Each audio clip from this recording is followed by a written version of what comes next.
In the intricate tapestry of my family's history, I find myself entangled in a story of unfulfilled desires, strained relationships, and the quest for maternal love. As a teenager, I stand at the crossroads of a complex familial web where the threads of connection are frayed and fragile. My mother, a woman with a heart full of love, has navigated the challenging role of being a stepmother to my half-siblings for 2 decades. The genesis of this tale lies in the loss that shaped our family, the passing of my half-sibling's mother. 3 years after this tragedy, my father found solace in the arms of my mother, and they embarked on a journey that intertwined our lives in ways both beautiful and tumultuous. However, the heart of this story lies in the persistent yearning of my mother. She has, perhaps, deluded herself into believing that she can fill the void left by my half-sibling's biological mother. Despite her genuine love and efforts, the bitterness of rejection permeates our familial landscape.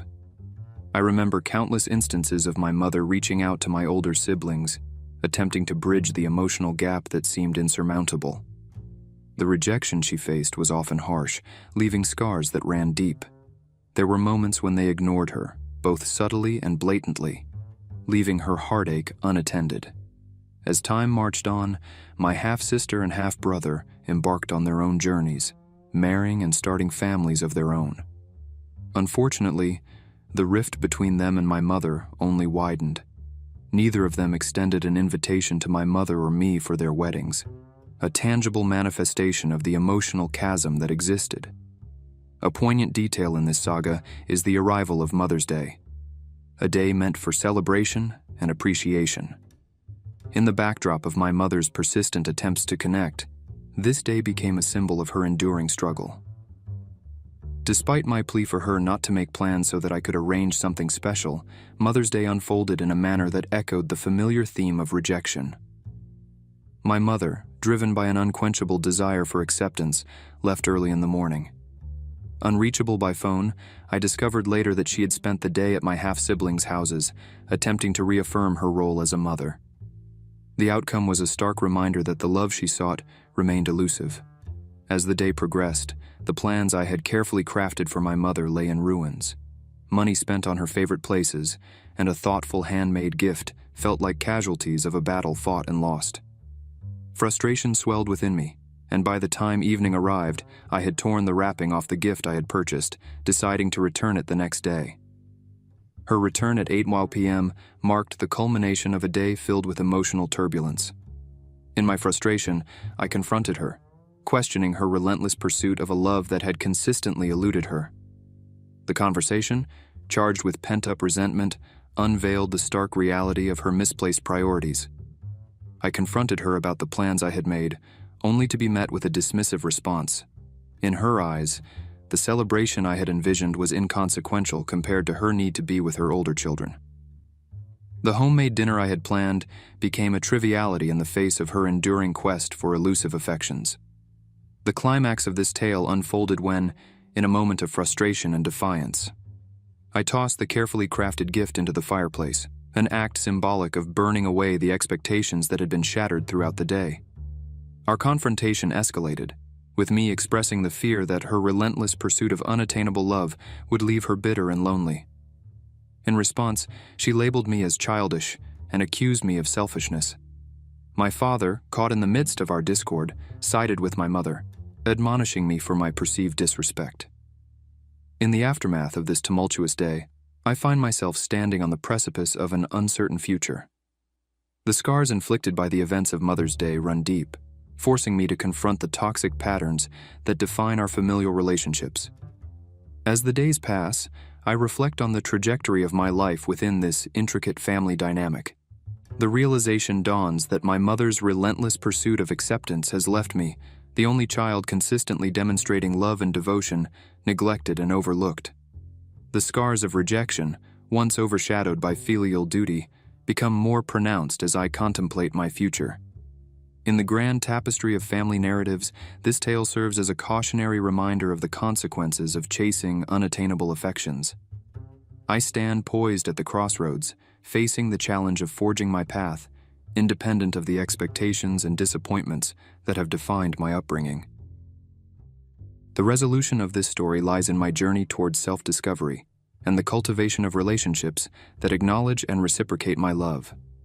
The road ahead, though uncertain, holds the promise of healing and growth, an odyssey marked by the resilience of the human spirit in the face of familial complexities.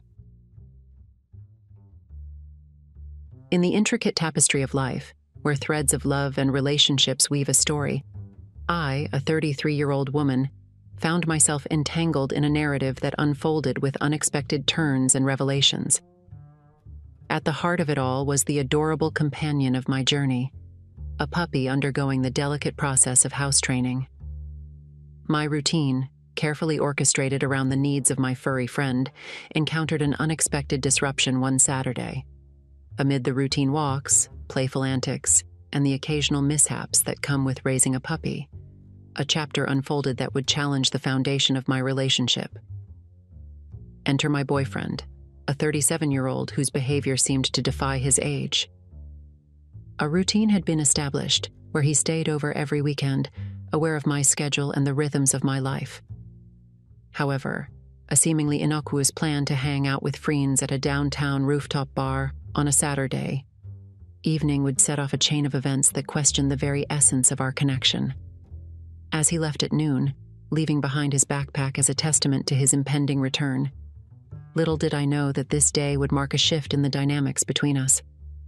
The promise of his swift return by 8:00 p.m.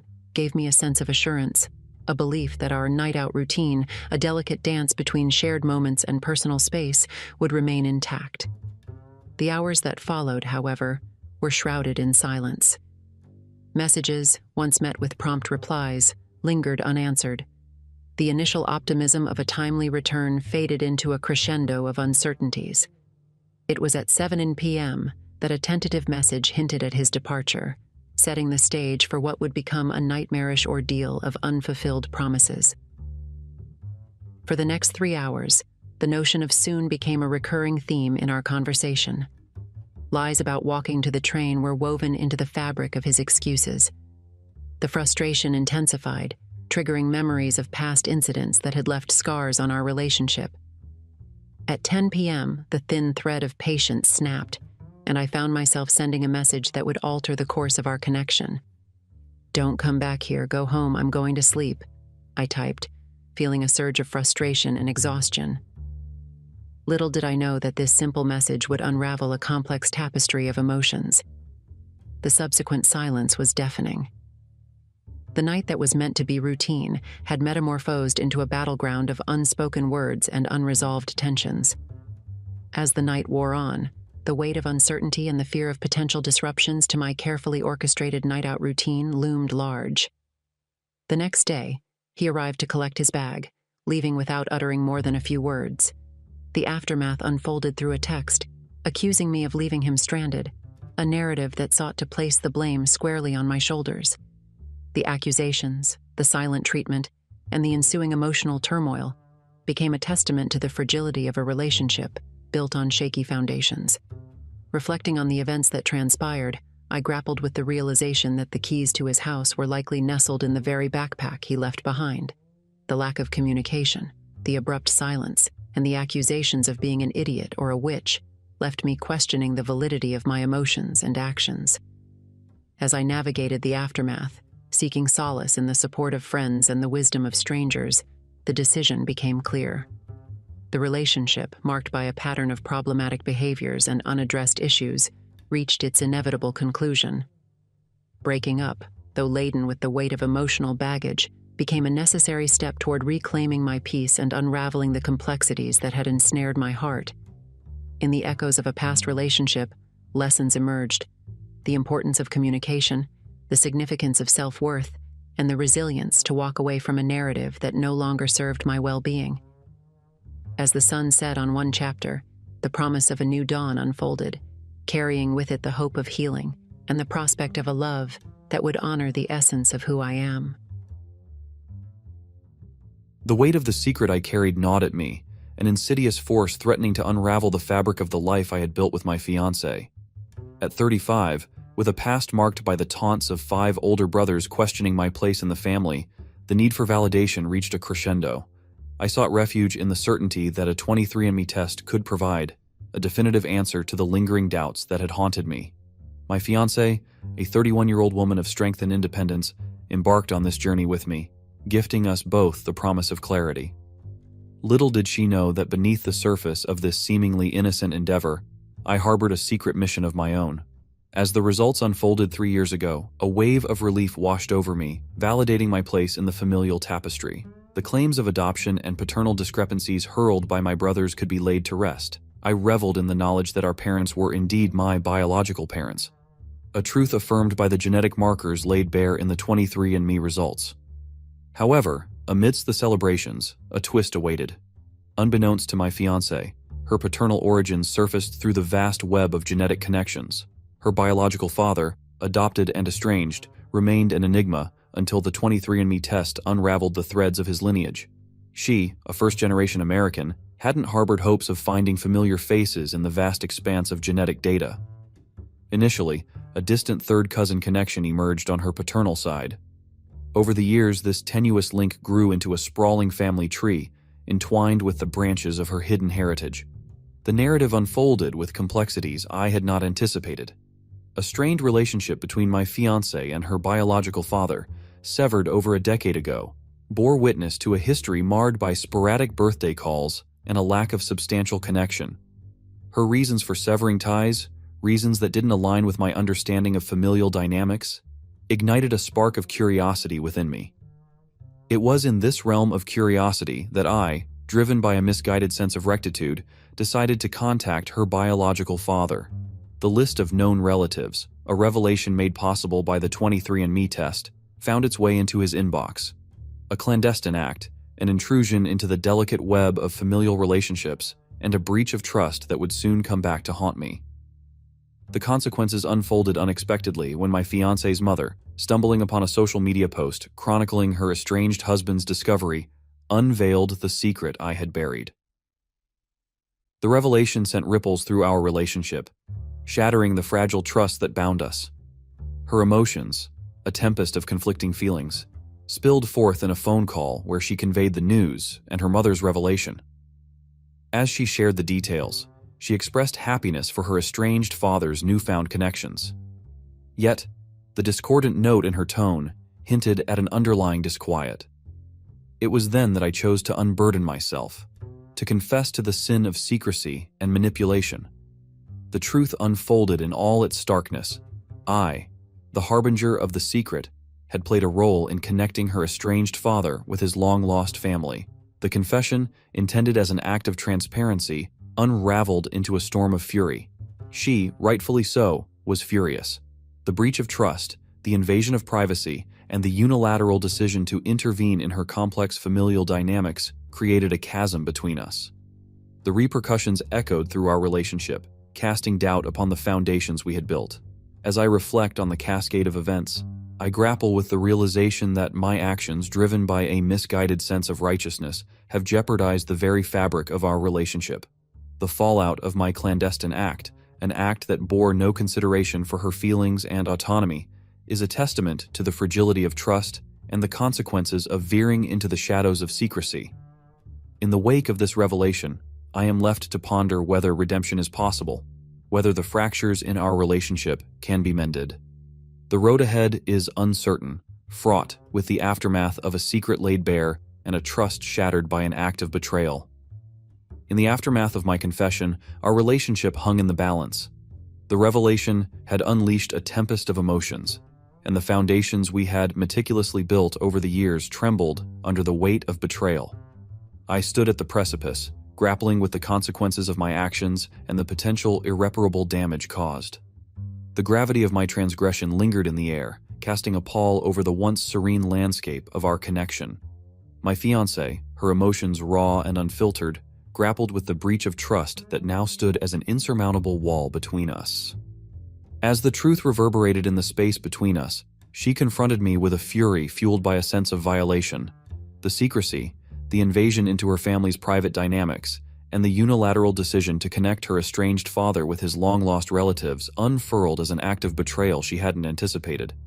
In the ensuing dialogue, I bore the weight of her disappointment, acutely aware of the damage wrought by my misguided attempt at resolving the unanswered questions that had lingered in the shadows of our relationship.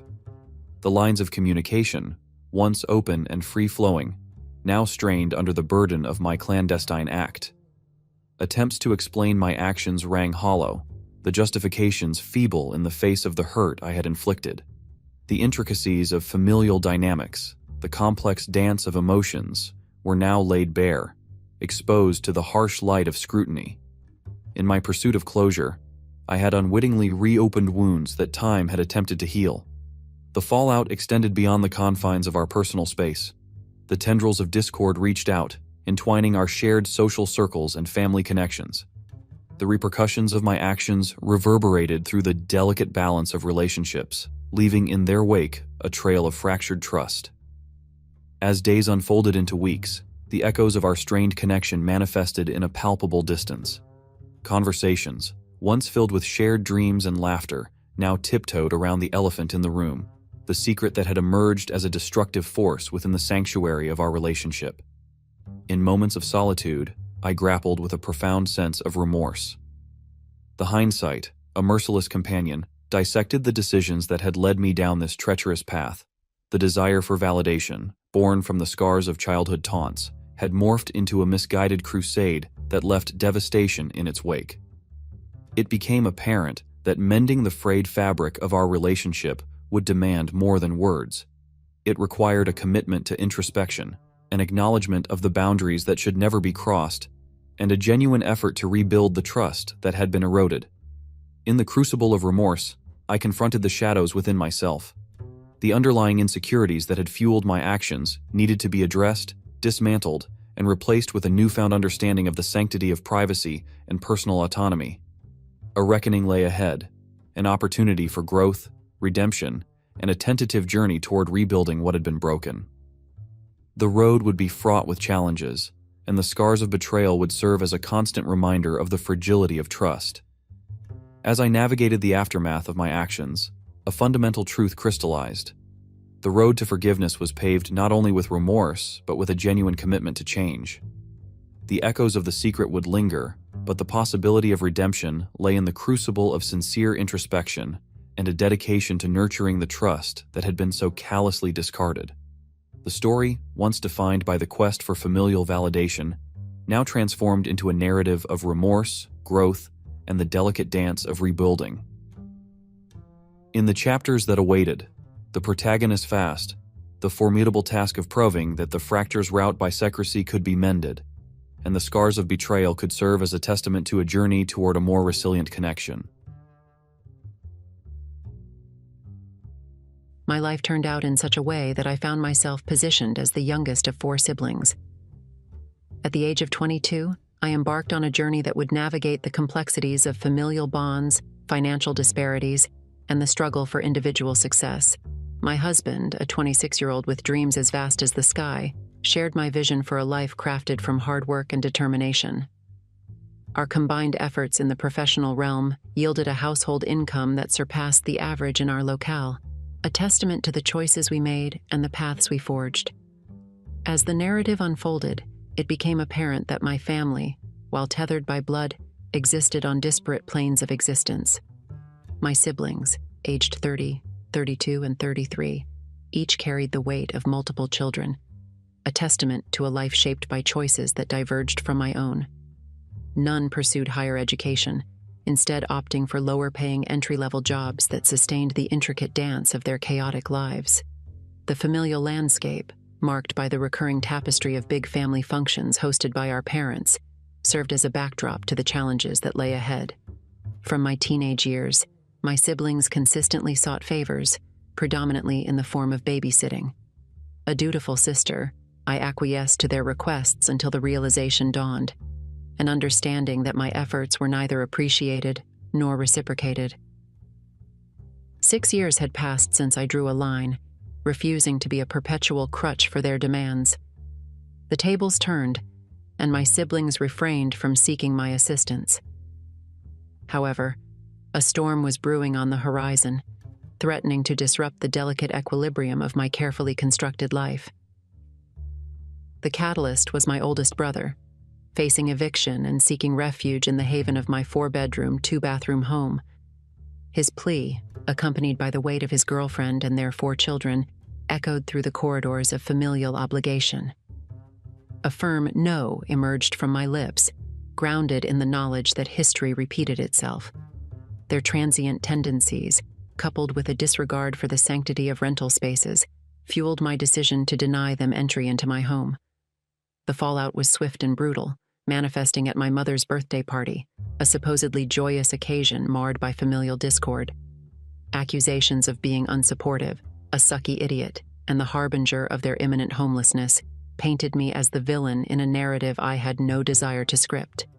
Yet, I stood firm, a lone sentinel against the tidal wave of familial expectations. My other 2 siblings joined the chorus of disapproval, solidifying their belief in my perceived heartlessness.